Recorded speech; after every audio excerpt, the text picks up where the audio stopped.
Musim paceklik yang hebat telah melanda bangsa Israel bertahun-tahun lamanya. Alkisah, ada seorang wanita punya sepotong roti, dan saat roti di tangannya siap dimasukkan ke dalam mulut, tiba-tiba seorang pengemis datang mengurungkannya. Katanya, "Berilah aku sesuap nasi karena Allah." Maka wanita itu pun segera mengurungkan makan dan memberikannya kepada pengemis itu.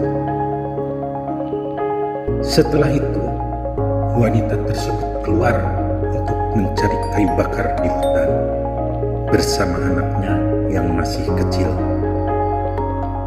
Namun malang baginya, seekor serigala datang dan membawa anak kecilnya, dan terdengarlah teriakannya.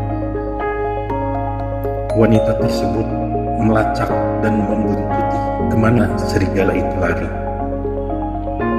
Maka Allah Subhanahu wa Ta'ala menyuruh malaikat Jibril, anak kecil dikeluarkan dari mulut serigala dan mengembalikan kepada ibunya. Malaikat Jibril berkata, "Ya hamba Allah, relakah Anda sepotong dibalas sepotong, sesuap nasi diganti sesuap juga?"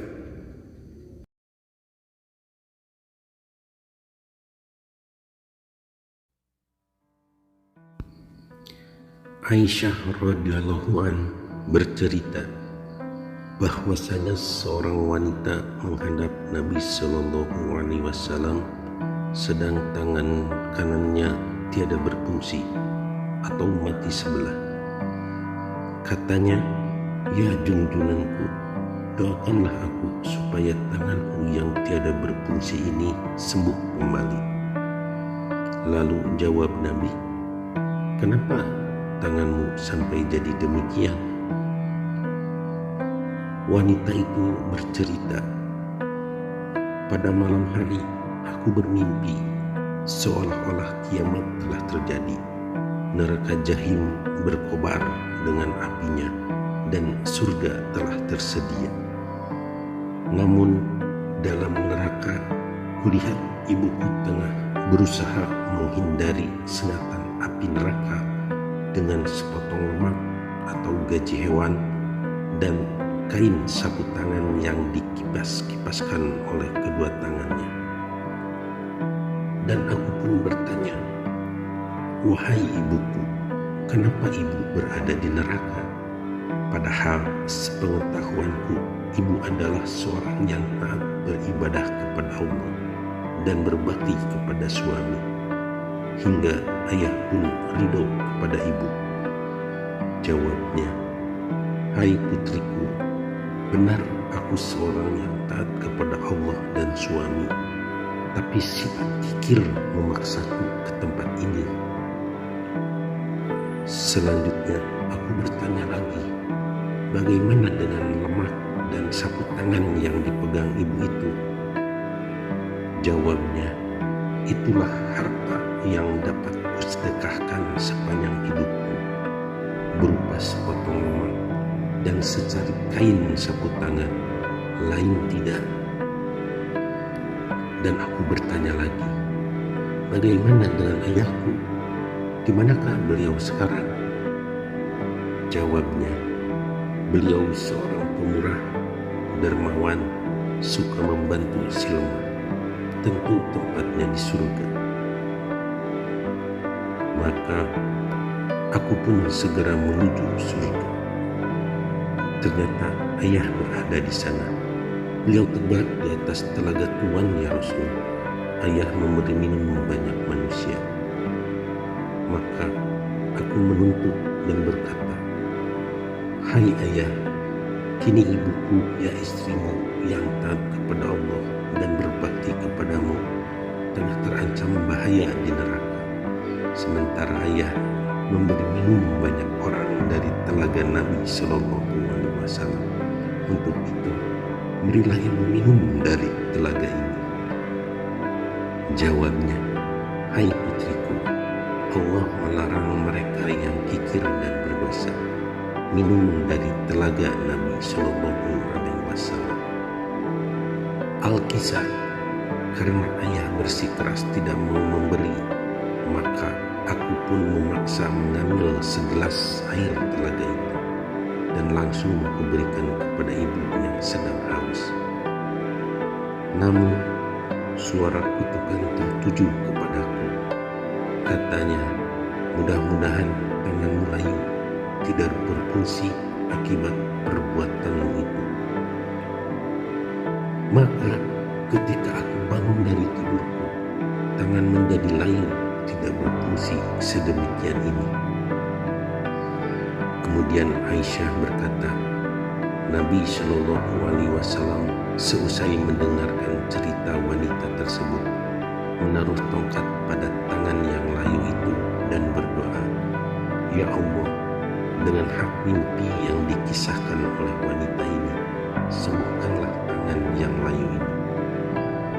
Maka dengan doa beliau Shallallahu Alaihi Wasallam, tangan yang layu tiada berfungsi itu langsung sembuh, pulih kembali seperti asalnya.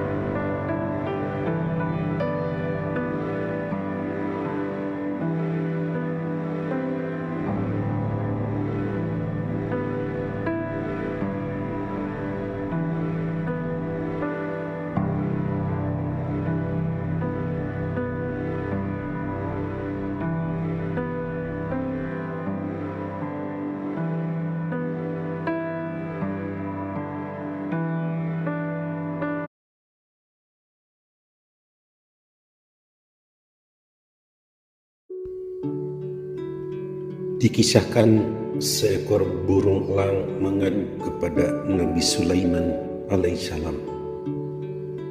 Burung elang tersebut berkata, seorang pemilik pohon bernama Fulan telah merampas anak-anakku karena aku bersarang di pohon miliknya itu.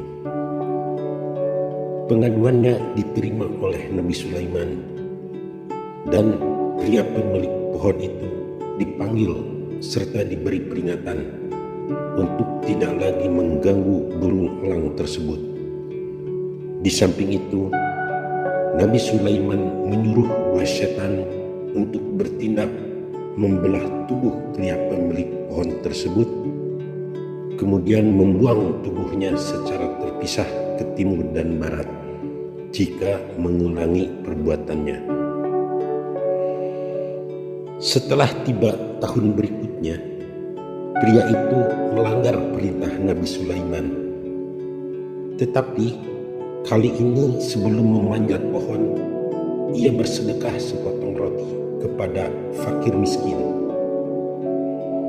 Maka untuk kedua kalinya, burung elang itu mengadu kepada Nabi Sulaiman mengenai perampasan anaknya oleh pria pemilik pohon itu. Dan Nabi Sulaiman menegur dua setan yang ditugasi membelah tubuh pria tersebut. Katanya, kenapa kalian mengabaikan tugas dariku? Mereka berdua menjawab, Ya Khalifah Allah, maafkanlah kami karena kami ditangkap basah oleh dua malaikat yang disuruh Allah.